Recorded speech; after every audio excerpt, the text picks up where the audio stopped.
Lamar Jackson representing himself in Baltimore. Today is deadline day that he set for his new contract, and if he doesn't get it, he will place things aside. And the conversation that has been going on is the reason why it has not been done is partially because Lamar is representing himself and needs to get representation to bring this thing home. What do you say about that, having somebody who has represented himself before?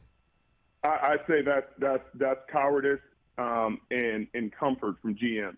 You know, GMs never want to have uncomfortable conversations. And so, you know, the relationships that GMs have with agents, you know, they can go have drinks, they can go meet at a bar, they can meet at the combine, they can have these buddy conversations.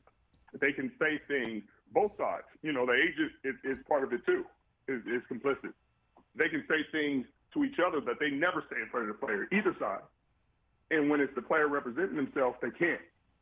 You can't say those things. You can't disrespect him. You can't say, hey, this guy, I mean, he's really terrible. He doesn't deserve this.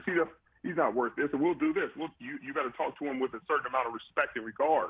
And I think Lamar is just taking his life in his own hands, and as he should. Like, you have quarterback, Kyler Murray just got $230 million.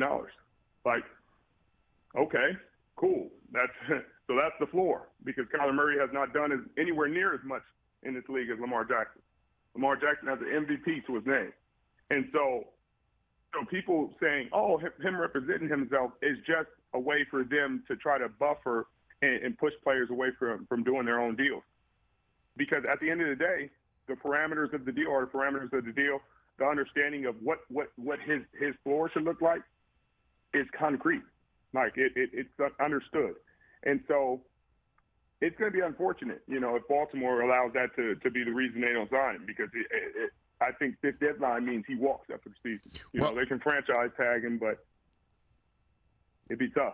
Well, he is going to be franchise tagged. As a matter of fact, that announcement has come already through the Twitter account of Adam Schefter and others that he's going to play on the franchise tag, and he has turned down the offers. And so the conversation is going to be this, is that Lamar represented himself, and if he did not represent himself, he would be signed, sealed, and delivered.